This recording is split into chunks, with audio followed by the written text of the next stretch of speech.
Kalaboso sa Las Piñas ang babaeng nagpapanggap umanong sekretarya ng isang abogado. Siya na rin umano mismo ang pumipirma sa mga dokumento at nagnonotaryo kahit hindi otorisado. Nakatutok si John Consulta. Nang matapos na ang transaksyon sa kanilang target, nagpakilala na ang NBI undercover agent. Ilabas niyo muna yung pera. Dito na kinompronta ng NBI Organized Transnational Crime Division ang target ng kanilang operasyon. Kayo po yung gumawa nitong affidavit? Oplos po. Blos. Opo. Kayo po ba si Attorney Manuel Abuyo Rodriguez? Hindi po. On behalf na po ako. On behalf. Ang ibig mong sabihin, sekretarya ka niya. Pinapakilala ko sa iyo, si Attorney Manuel Abuyo Rodriguez II. Oo. Siya ba ang boss mo?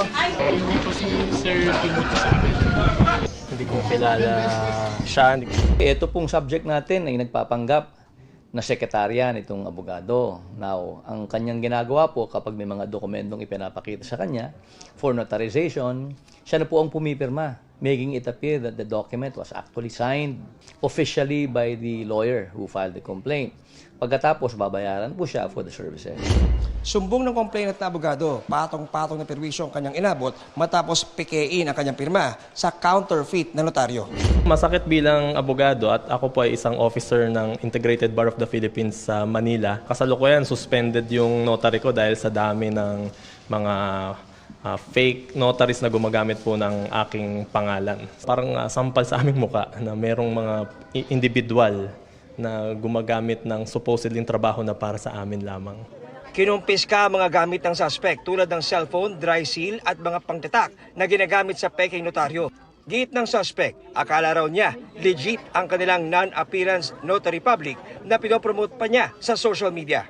Attorney Rodriguez po, humingi po ko ng tawad sa nagawa ko. Hindi ko po alam na may natapakan akong tao, may abogado na napahamak na dahil sa akin. Patong-patong na reklamo ang kakaharapin ng suspect dahil sa pamimeke ng notaryo. Para sa GMA Integrated News, John Consulta, nakatutok 24 oras.